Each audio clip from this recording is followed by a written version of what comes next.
I want to note that next time when Kostas Stambolis is coming to Sofia, I will buy him a double beer because it's the first time I'm a moderator and he gives me less than 6 panelists. We have only 5 this time. Now the topic is about energy and geopolitics.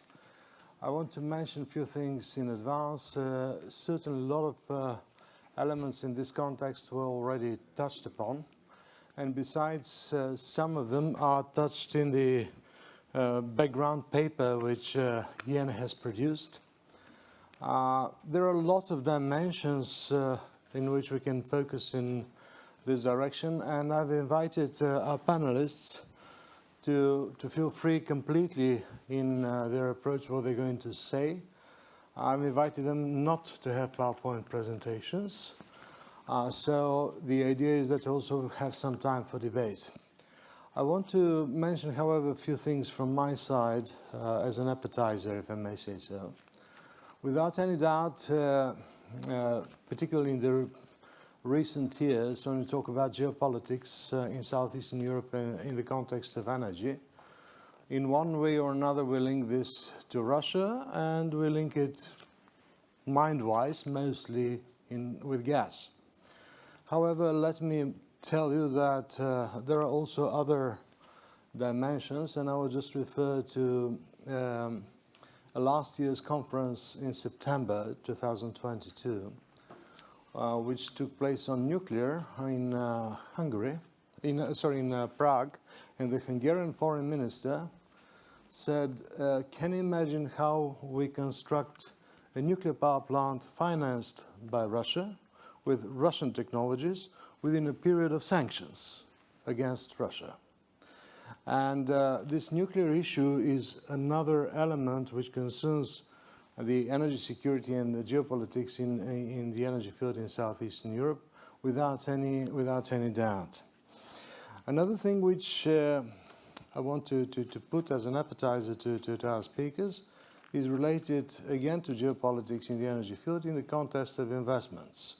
We all heard a lot of words about promotion of investments, not only in renewables but also in other fields. But let's not forget one thing: in Southeastern Europe, excluding Turkey, the rest of the countries and respectively the rest of the energy markets are very small, and we are also competitors for investments, particularly when it comes to battery storage, to big rest plants, regardless whether we're talking about photovoltaics and all that.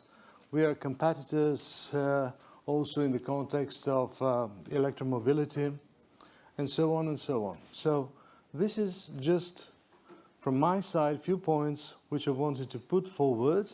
I can, of course, without any doubt, elaborate more, but it is more important what our panelists are going to say. And with this, I first give the floor for his 6 minutes, up to 6 minutes, to Dr. Charles Elinas, Senior Fellow, Global Energy Center, Atlantic Council. Do you need to use that? Or? If you don't have a mic on you, right, please. Probably need to use that. So we have heard, I'm going to talk about the EastMed, and we heard a presentation earlier on, and we heard more about the EastMed during this conference, and I'm sure we'll hear even more. But I will come with a reality check. First of all, let me tell you what Europe is doing. I mean, we hear all the time that Europe needs more gas. Actually, by the end of April, gas consumption in Europe dropped by 18% in comparison to the average of the last 5 years.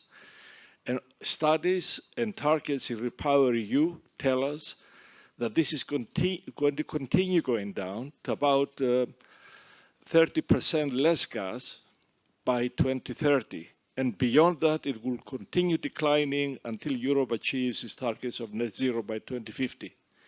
In that context of declining gas demand in Europe, Europe does not need any new gas resources. Europe is not investing in gas anymore.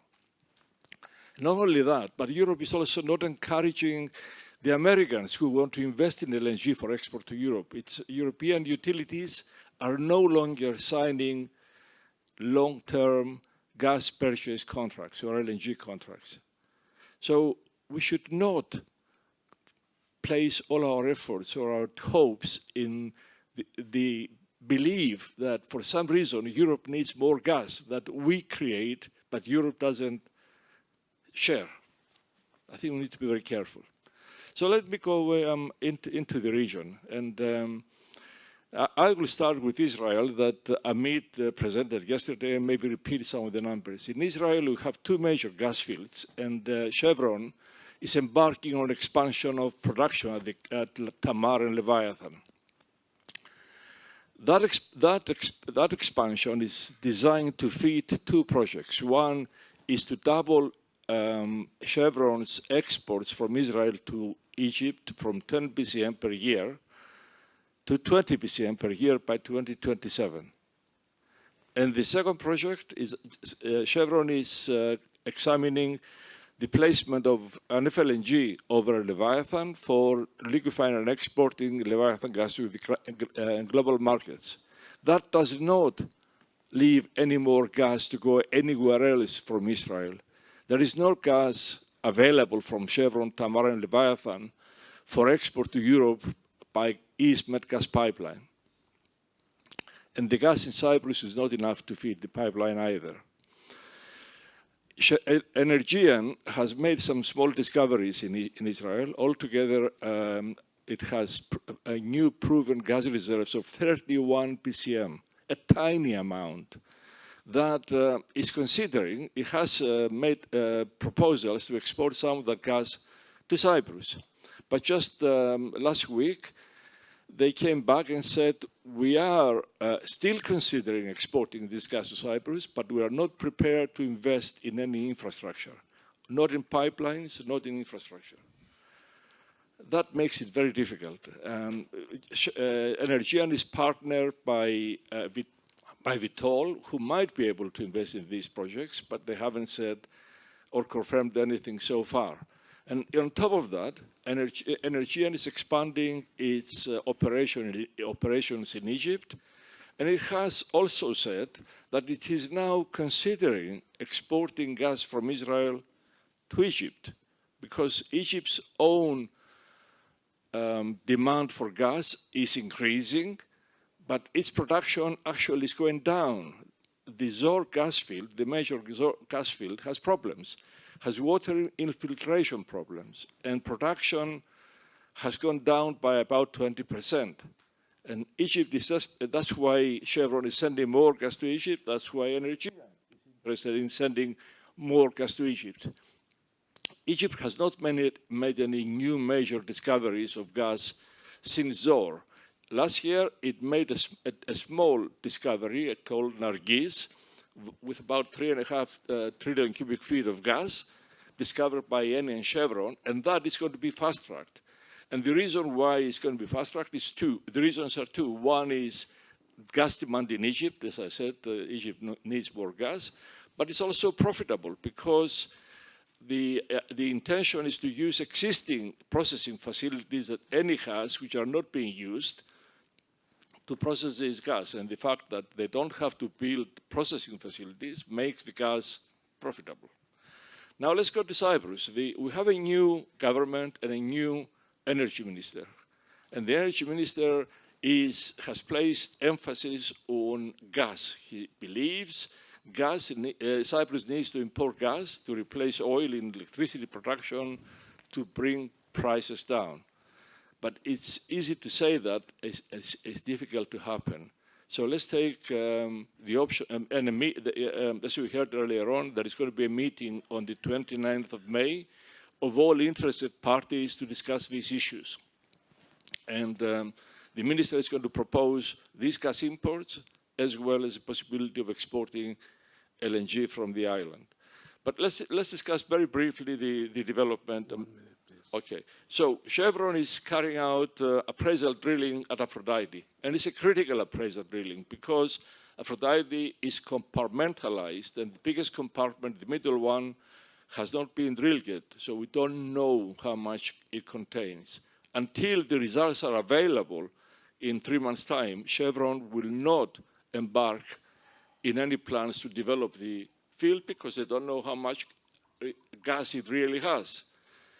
ExxonMobil has made it clear, and I know from my discussions with them, that their terms are longer term, their plans are longer term. They will probably consider doing something if they make more discoveries, but towards the end of the decade. That leaves Total and Eni with the small discoveries they have made in Block 6. And the option they are considering is to develop the gas fields to export the gas to Zohr, use the underutilized Zohr facilities to process it and send it to Damietta for liquefaction and export. But in all of these, the problem that we heard earlier on that is, I'm afraid, hanging over Cyprus are the threats by Turkey. These are multi-billion-dollar projects. About 30% of the funds of a new project are from the oil companies. 70% are from banks. Banks don't invest in projects with significant geopolitical risk. And we heard Mr. Descalzi earlier in the week telling us that Turkey must be involved in the East Med gas pipeline. Will he hold the same view about Turkey's demands in Cyprus and hold development of the gas fields in Block 6 as a result of this geopolitical risk? Remains to be seen. But let's wait until Monday and hear what this meeting produces. But there is hope, but we have to also be realistic. Thank you. Thank you. I also think that we have to be very realistic when we talk about gas, because honestly, I didn't hear anything in your statement about the competition with the LNGs. But I hope that we shall have time to come back to that, yes. And also, I have no doubt that our Turkish friend will react on your comments about the Turkish role in this context. So now, Professor Puritsa, you are definitely a connoisseur of the energy developments in not only in our region but also in Europe. Romania has changed, and we heard yesterday very, very substantial facts. Has changed a lot in its energy sector. I would appreciate if you also, in your statement, say a few words what kind of role your country might play in the context of the regional energy security. Please. First, ladies and gentlemen, allow me to thank Iene for being able to keep a tradition of the 14th time of Southeast Europe energy dialogue. Second, finding myself close to Democritus Abdera and Aristoteles Pella, allow me to start with a quote from Aristoteles that said that in Physica, volume 3, I guess, to say about something that is true, that it is true, and about something that is false, that it is false, that is the truth. To say about something that is true, that it is false, and about something that is false, that it is true, that is the false. But to say about something that it is true or that it is false is neither the truth or the false. Last year, we've been exposed to testing the truthfulness of a statement that in the last 80 years, after the Second World War, was blocking conceptually our minds. The fact that the market solves everything. Power market showed last year that it doesn't solve everything, and more than that, that it can be used to become an instrument of hybrid war that is actually continuing up to a certain point today, but European Union, European Commission, and various states that depended on heavy imports of energy materials have taken measures to increase resilience. And the idea that we have to reanalyze the market dynamics and to build up something, some mechanism that would be more resilient and that would actually, the moment the market gets out of the volatility band of balancing competition with the normal wish for gain, for price increase, it's a question that is actually, if you want, putting our minds to a new type of behavior in the power market. We are actually now exposed ourselves to various fluxes of energy, money, information, technological information, not only intelligence, but larger than that, labor and products, supply chains.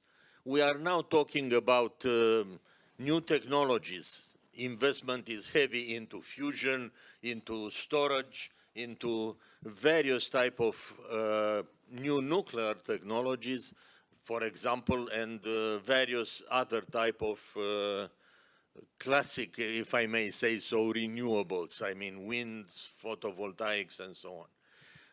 It's a question of, yes, we invest into those technologies. We put those technologies to work, but we need trained people that would actually use and develop those technologies. So we cannot talk about only energy. We have to talk about an integrated view of the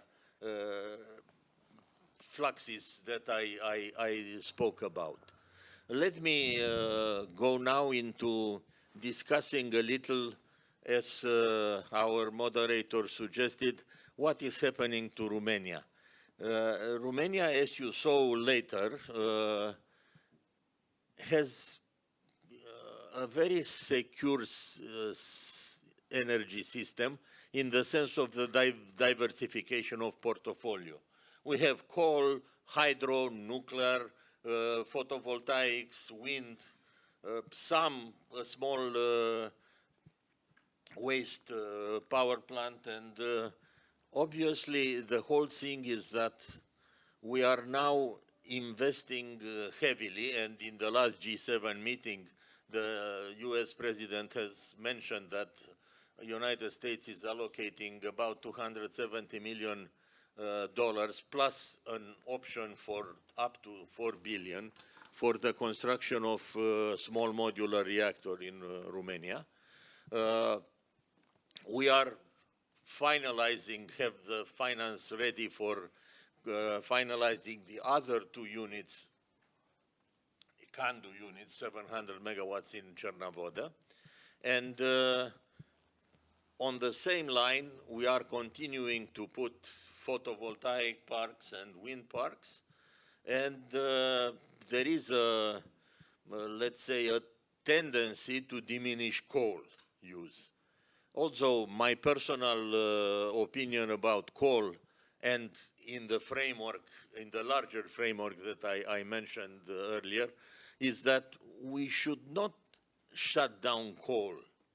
We should develop technologies of clean coal use that would actually allow us to use this resource, not to abandon it. It's a question of priority between emissions and security of supply of energy systems, and security should prevail in this period. Please wrap up. And now, to finalize what I want to say, the message is that we should come up with a regional approach. We are in at least a region, and DNA is covering that, with not only a regional but a continental European Union approach. The fluxes of energy materials are changing in the world. It's not east-west as now, but north-south, for example. I'm usually discussing the old roads from the Varegs to the Greeks, you know. 1,000 years ago, there was a commercial road. Now, there is a commercial road from the Norwegian gas Varegs to the south of Europe. Anyway, the fact is that Romania now has enough energy to cover up and export. For example, baseload energy. Like Bulgaria, for example, a little nuclear, whatever is left of Kozloduy, although I would have suggested to continue nuclear, regardless of which type of technology, and coal. Greece has got photovoltaics and wind and some gas storage deposits. We can use all that. We can use it in an integrated way, in a way that would actually increase the overall resilience of the regional system. This is actually the message that I wanted to pass out to you. We have to think in a global way. We have to think in a way that would actually go beyond the boxes, the conceptual boxes, and the geographical boxes that we are living in. Thank you.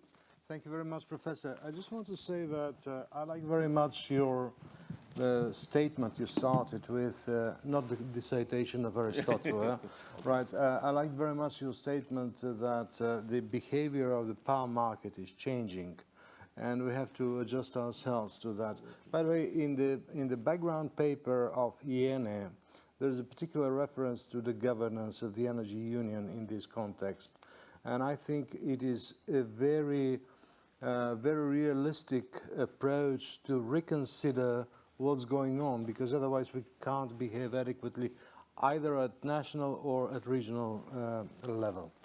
Now, we mentioned several times Turkey, and I'm very happy that we have Dr. Yurdakul Igitgünden, if I pronounce it correctly, sorry about that, with us.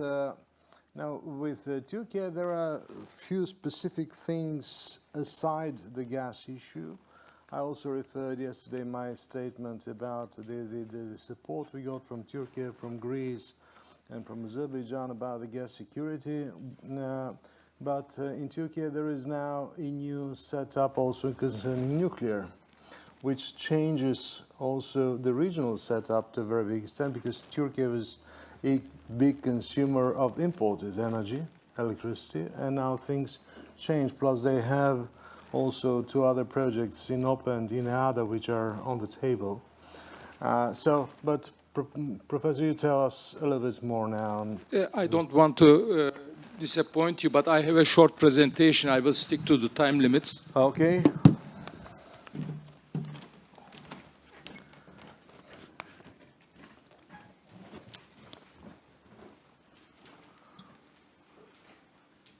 So I listed here what I want to hear from our colleagues here present.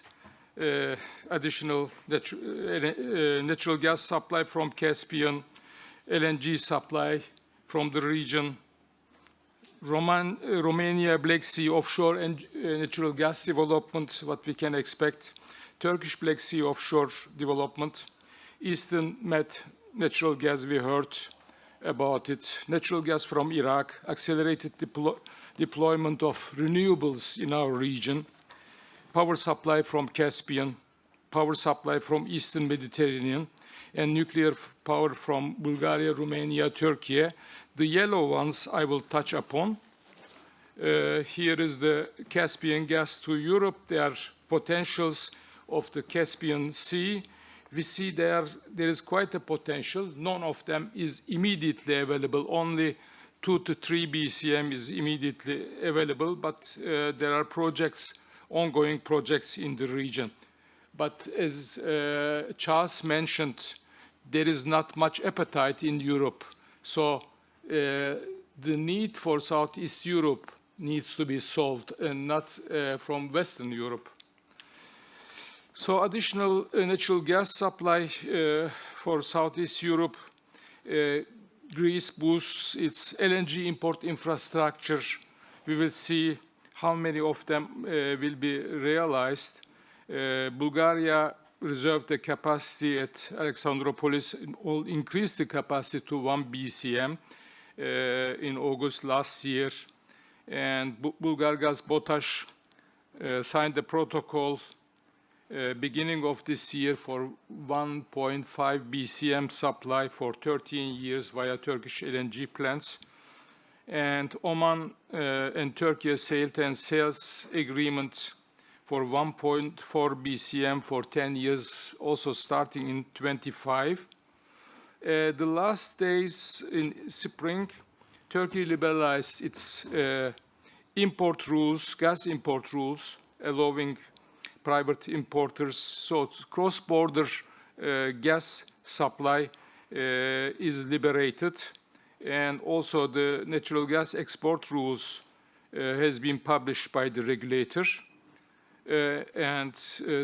April 12th, the first LNG delivery from Turkey to Bulgaria took place. And first LNG cargo also delivered to the new FSRU in northwest Turkey, to Saros FSRU. And 20th of April, we heard a lot of initiatives from Bulgarian side for energy security supply. One of them was the Solidarity Ring.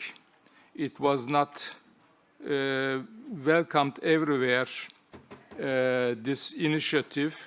Maybe we can hear from Mr. Dimas. So I heard some fears that the gas maybe get dirty because it may be mixed up with Russian gas on the way to Southeast Europe. And Croatia is expanding its LNG facility. This is a sketch of the Black Sea Sakarya field supply facilities.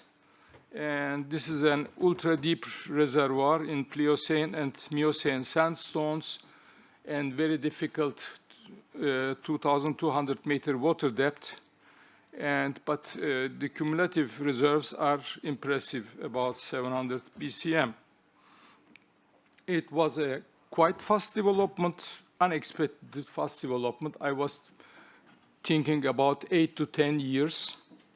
And because it was that the development contract with international service companies was signed very early in October 21. So before the big oil and gas boom started in 2020 with the war in Ukraine. And first gas supply is expected these days. But the first phase with 10 wells connected with 10 million cubic meter per day will be finalized sometime in fall, October or November. Phase 2 is planned to bring additional 30 million cubic meter, but no contracts are awarded yet. Iraq, I kept saying even 10 years ago that Iraqi gas will be available. I still say it, but it's postponed all the time because of the domestic problems between the central government and in the north. So Iraq is flaring 16 to 17 BCM associated natural gas. Still power blackouts, 40% of electricity supply depending on Iranian supplies. There are good projects realized in the south to use the flared gas for electricity generation. In the north, only one single field is still producing, increasing its production. But fields like Miran and Binabawi, they are non-associated gas, still untouched. So we see here the natural gas infrastructure. The green line is the the pipeline, gas pipeline, and it's under extension to Dohuk power plant in the north, and Dohuk is just 35 kilometers from Turkish border. This year there were interesting developments in Akkuyu nuclear power plant. First batch of nuclear fuel delivery took place, but we expect that the plant is online beginning of next year. In the meantime, the Korean power company, nuclear power company, KEPCO, submitted a preliminary offer for the second site of national natural gas nuclear power plant. Thank you very much. Well, thank you very much, Professor. As I mentioned, Turkey is in fact the biggest country in the region, and without any doubt, it's of key importance for the geopolitics, for the geopolitical stability in the energy context. And thank you for enlightening us about these recent considerations of yours about the gas security. As I mentioned a couple of times, my country also benefited from your support. Thank you for making reference to the LNG, because I just referred to Charles in this aspect. We have to be very considerate when we talk about the gas security, not only in the context of the role of gas in general terms, which is kind of, well, not fading, decreasing, or there are at least these other kind of the trends, but also from the point of view of competition. And it is not possible to jump over what you mentioned about what kind of gas are we using when we use LNG. Are there Russian molecules there or not? I think that nobody can kind of certify that, particularly in these days when commercially you take an LNG tanker, which is under whatever flag, then it goes somewhere in offshore zones, it changes property, and then suddenly you don't know exactly what kind of gas you're buying. Well, this is at least what I think, but you're bigger experts in this context. Why are you fussing? Why are you concerned about molecules? I'm not concerned. Let me tell you the reason. The reason is, at the moment there is oil going from India to India from Russia and refined and sent to Europe as diesel. Yeah. There is diesel going from Russia to Saudi Arabia, and Saudi Arabia is exporting to Europe massive amounts, and we're worrying about small amounts of molecules. Yeah, so we can further elaborate on that. We have a Russian-owned company in Bulgaria, Lukoil, which is now EU company, and we had the same problems with what kind of products they produce and all that. So it's a complicated story. But now, Mr. Dimas, would you further complicate the situation of geopolitics? Please. I shall go to the podium, but don't worry about 6 minutes. Right. Thank you.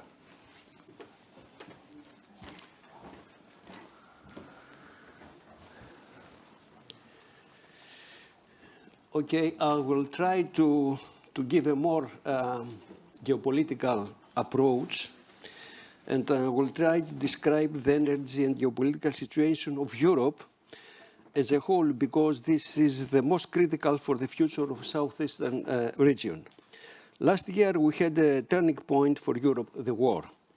And because of it, Europe experienced, besides the issues of strategy and security, lack of energy resources, high energy prices and high inflation, low growth and fear of recession, high interest rates and therefore banks' exposure to risk, significant economic bleeding.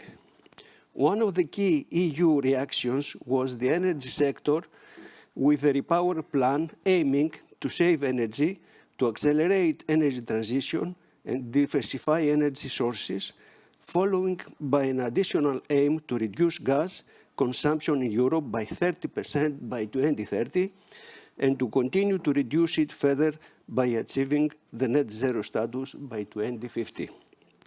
But the downgrading by Brussels of the use of natural gas, which has the primary task in the energy transition to support the intermittent nature of renewable energy sources, worried the energy market and the industry.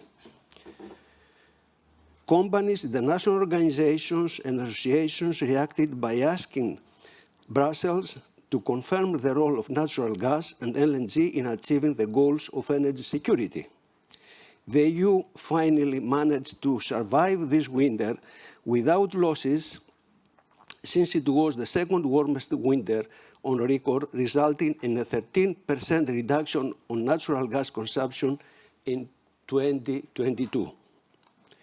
The experience of this warm winter, together with the prolonged drought in South Europe and other extreme phenomena across the globe, mark that the climate change is here with all its repercussions in the social and economic life. Unfortunately, we are on the path to go well beyond the 1.5 degrees Celsius warming, and as an expert put it, there is an elephant that is hard to avoid, which is the impact of climate change going forward. And of course, the less use of fossil fuels, the better for coping with the climate change. But on the other hand, as mentioned, the deep green policy of EU incurs a lot of reactions as it tends to undermine the current level of development of EU countries by focusing exclusively on RES, ignoring to a significant degree the role of oil and gas, which cover the bulk of European consumption, and is going to do that in a long period of time ahead. The result of this approach is confusion and insecurity in the energy market, with consequences on energy prices.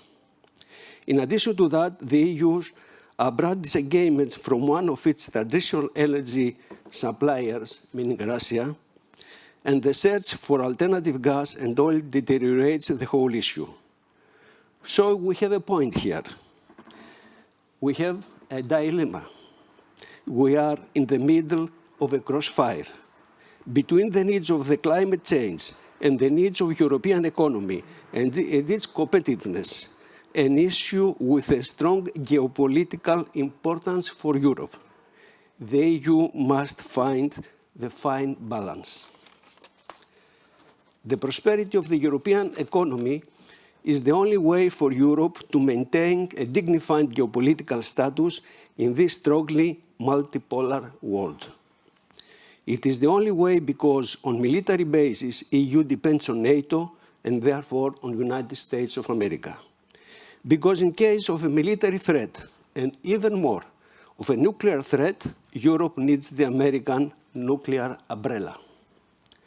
Therefore, the deployment of a strong European economy and hence of a strong energy sector should be the main target. But it is not an easy task.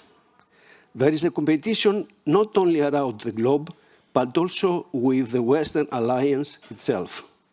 Both the United States of America and European Union, with certain legal acts, try to attract and give incentives not only for their industry, but for the international one from abroad as well. Therefore, the energy sector is of a paramount importance for Europe and a key factor to maintain a major geopolitical role. To this end, Europe should behave with fantasy and realism. Energy plans and strategies like the joint energy procurements, the creation of a common electricity market and its reform, the recognition of the role of natural gas as a transitional fuel, the search for new sources of gas inside the region, the recognition of the role of nuclear energy, the promotion of new energy infrastructure and new energy interconnections, the strong but careful deployment of the green transition, the efforts to be independent for the supply of rare earths and metals, and the strong support of the European energy industry are among which will boost the whole effort. Yes. Such a strategy will have a strong impact also in the Southeast Europe. Southeastern Europe has an important geopolitical role as a gate to Asia and North Africa. A number of major cross-border energy projects are currently under development in the region, including gas and electricity interconnections, LNG facilities, renewable energy applications, and a large scale of energy-efficient interventions. With the implementation of a European energy policy as above, we expect the energy investment in the region will increase significantly with multifold benefits. The question is to what extent this energy policy will be applied. Thank you.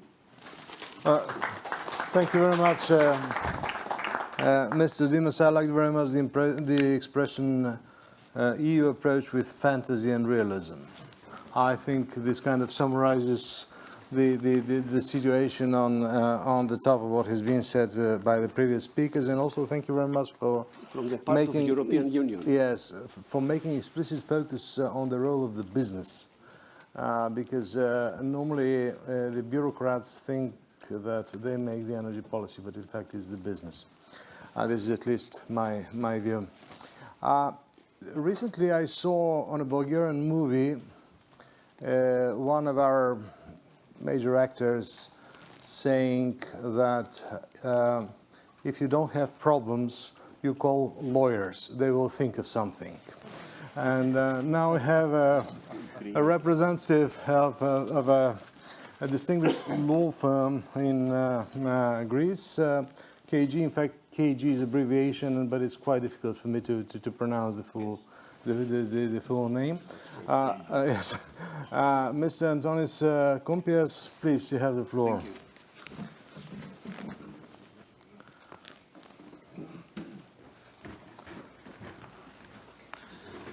you. Okay, first of all, ladies and gentlemen, dear participants, I would like to thank INE for the invitation to participate in this panel. So the geographic location of Greece at the crossroads of Europe, Asia, and Africa is an undeniable asset of the country.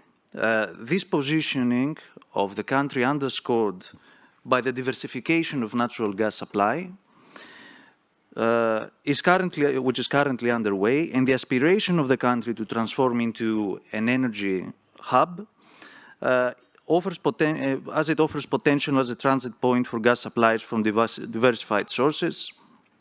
Even though I'm not an expert, as you said, in geopolitics, it seems to me that the current landscape provides an opportunity for Greece to upgrade its role as an energy and regional energy gas hub.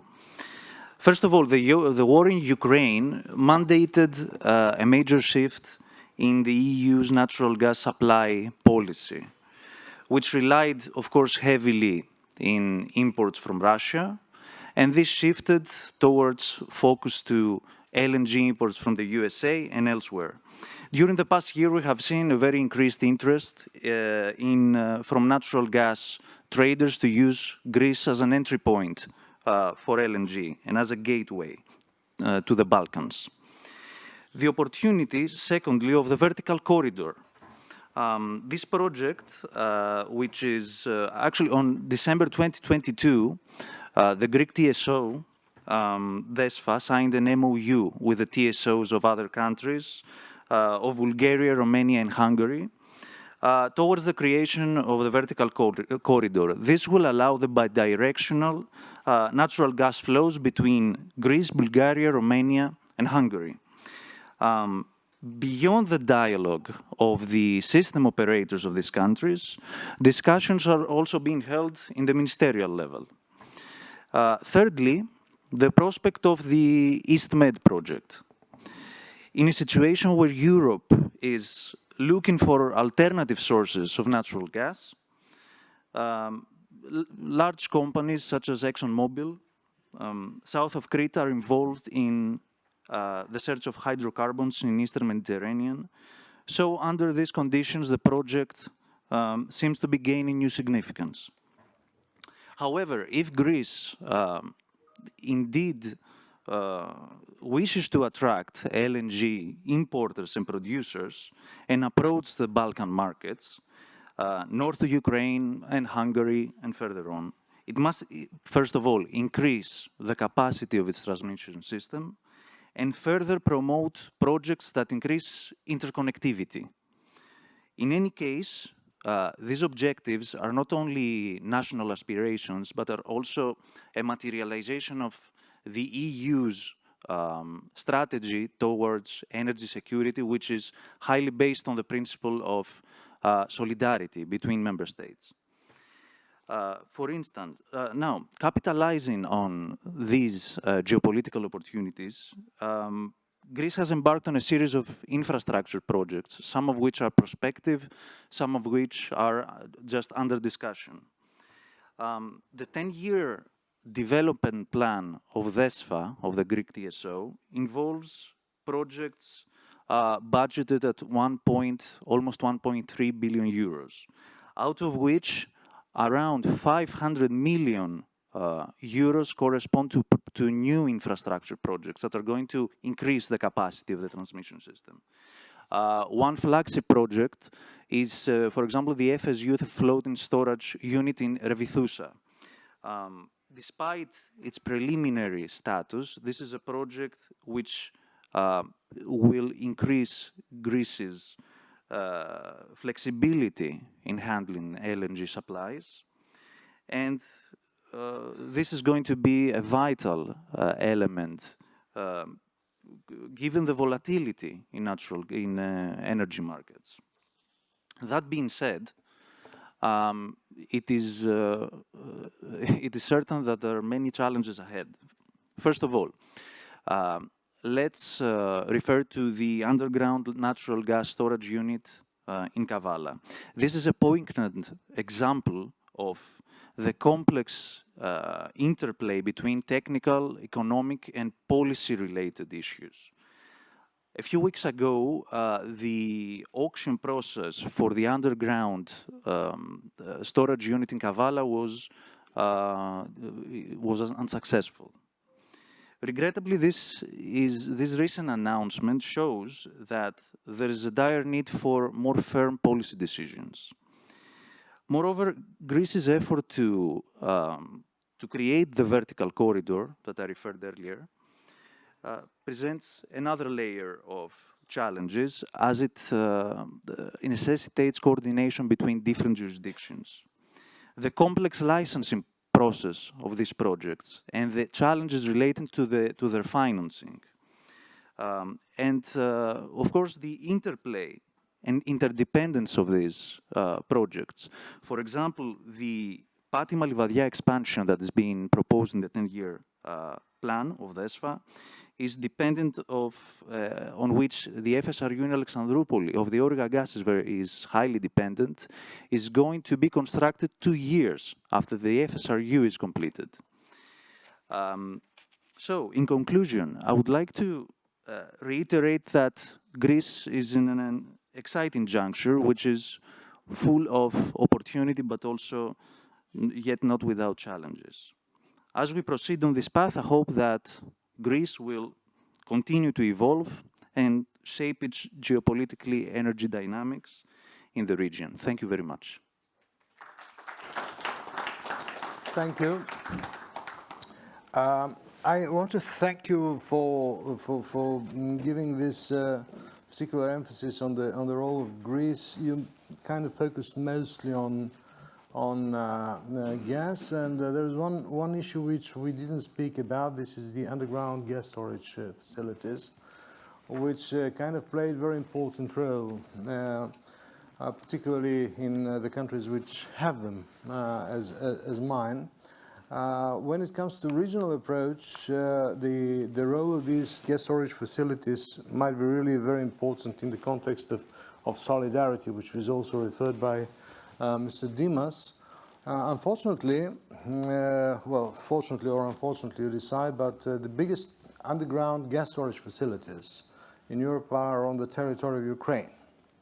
They have more than 30 billion cubic meters underground storage facilities, which under normal conditions can certainly play a very important role for the gas security.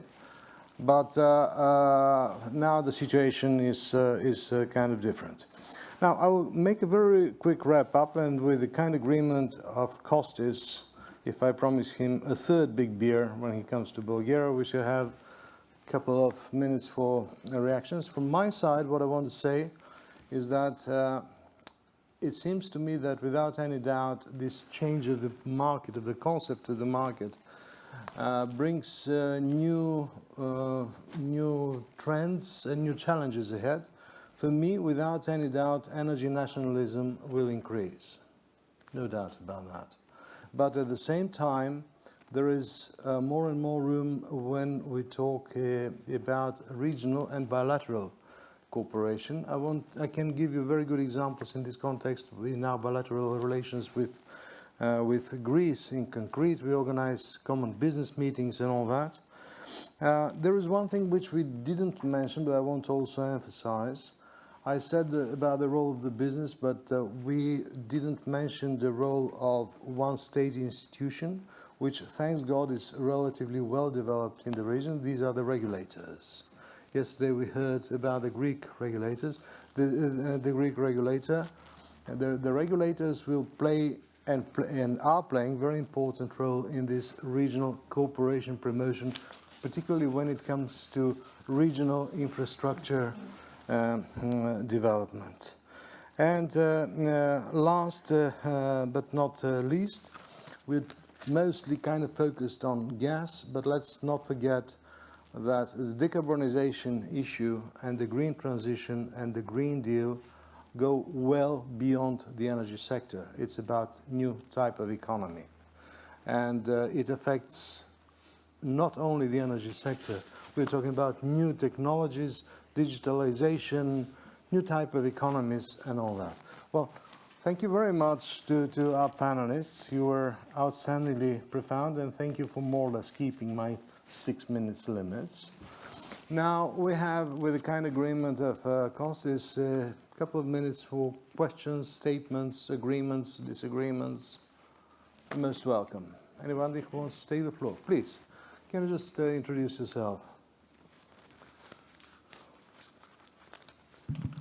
Hello, my name is George. I will speak with my capacity as a risk manager. Okay. And addressing Mr. Dimas first. So the energy transition introduced the financial industry to the concept of stranded assets. A faster speed of this transition results to a greater emanation of a variety of risks from stranded assets, including market risk, credit, liquidity, interest rate, as we saw. Thankfully, there are a lot of tools that can be used at the company level or even at the country level to proactively manage these risks. But how should the world get ready for stranded countries and the geopolitical risks associated with them? Is the world ready for a stranded Russia and its actions or reactions? If I may ask, I have 10 seconds more for a second question. To Ms. Dr. Yurtakul, you talked about the nuclear plant in Akkuyu. Do you think that given the seismic situation in the area, that there is a portion of risk that goes unaccounted for in many countries, including Turkey? Thank you very much. Well, when I heard the question about stranded Russia, I'm happy that I'm not a panelist, but just a moderator. So who wants to answer it? Is it Mr. Dimas? Okay. No, I have here. Okay, it's something that we should approach carefully, but what I would like to deviate your attention the big picture is that we need to try to do something about Europe. And Europe is the big picture. Europe is in a weak position. And the only field that we can do something with Europe is the economy field. If we try to, at the end, to have a geopolitical power, let's say, in Europe, this is the economy field. The economy field for Europe is the big flagship in order to go ahead. Well, thank you. You wanted to add something, but very briefly. I mean, it's highly hypothetical. The reason is that all projections into the future show that gas demand will carry on rising until 2050 worldwide, globally. It will carry on rising. As long as long-term intermittency of renewables remains unresolved, gas will be needed to support it. But also remembering that we have been talking about mostly about electricity and not about the other energy sectors. I mean, electricity only absorbs 20% of global energy. Gas is used for many other purposes, also in industry. So it has a future, and the possibility of the likelihood of ending up with stranded assets and stranded countries as far as gas is concerned is very small. Well, it's highly debatable, I must say. Mr. Yokta. Thank you very much. The nuclear site Akkuyu was chosen 70 years ago, 7-0, by a scientific research by geoscientists. It's one of the most safe places for earthquake issues, and the power plant has been built also resistant to very strong earthquakes. Yeah, just to say a few words also on the geopolitics and stranded Russia and all that, a few facts from my side. There's a highly debatable question about the effect of the sanctions and the reorientation of the energy flows, which were kind of follow-up of all that. The figures show that, for example, in oil, the income of Russia has increased after the start of the war. Mentioning nuclear, in particular Akkuyu, please, you correct me if I'm wrong, but in 2015, a Russian plane was crushed on Turkish territory. And then, yes, absolutely. And then Mr. Erdogan said we shall block the exports of agricultural goods to Russia, and the Russians said we shall block our tourist flow towards Turkey. But Akkuyu was never blocked because it's a $20 billion project. So it's a lot of geopolitics behind. So you wanted to add something? Just a brief comment. Yes. Please. Let me end my contributions to this panel with a half joke, half serious statement. We are all striving to reduce the increase of temperature of the environment by doing zero emissions. It seems the Russians are proposing an alternative method. They are striving to create a nuclear winter by exploding several nuclear warheads, and that will completely solve the climate change problem. Also the pandemics, because there will be nobody to get infected after that. God forbid. Thank you. Professor, I thought you will miss the joke. You finished with the joke last time. Yes. I thought you will miss it this time. So another question or statement, please. Please just present yourself.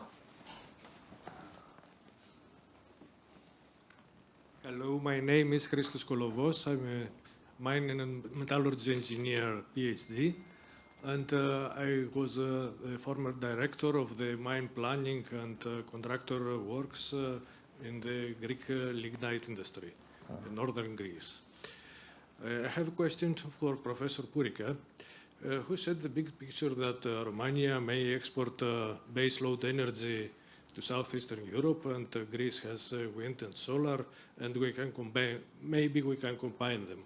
But this will need reinforcement, a major reinforcement in the transmission network, which is very doubtful. I know that the cable between Nea Sanda in northern Greece and Maritsa in Bulgaria, only 130 kilometers, is still not operating. And if we can combine baseload energy from Romania with wind and solar from Greece, we will need more cables. However, our energy, the Greek energy minister last autumn mentioned of a direct cable between Greece and Austria to be expanded up to 9 gigawatts. So this is another picture. How can you imagine that we can combine Romanian energy and Greek energy? Thank you. A few days ago in the Polytechnical University of Bucharest, there was an opening of a simulator for small modular reactors. It was the only simulator outside the United States. You know, we are building that.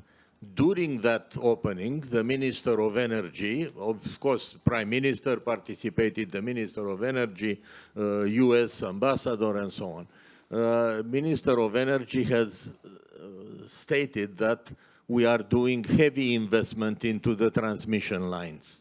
Actually, what is happening, and the idea that I push forward is regional cooperation, is that we should enhance our transmission lines in between the countries. There was a talk about a cable from Constanța to Turkey, to Istanbul, under the sea cable. We are now discussing with Azerbaijan of an electrical cable under the Black Sea. It's clear that if Southeast Europe wants to get a share of common use of energy resources in the area, it's normal to make heavy investment into the possibility to share those resources, at least on the electrical side, if not also on the gas side. And that is the near future, okay? What we have now is enough to, let's say, cover several needs and so on. Remember that the European Union is actually asking for 15% possibility of transfer, and the idea of enhancing transfer or high voltage lines is not a new thing, but it's potentiated nowadays by the situation in the region. Thank you. Okay, thank you. I propose that we finish here because, as you see, it's an endless story, and we have kind of not only different perspectives and kind of different views, but the more we talk, the more problems we kind of find for debate. And I'm not mandated by the organizers, but I think that we have a coffee break now. So I think we can try to continue there with the debate. Thank you very much. You were a lovely audience. And thank you very much to all the panelists.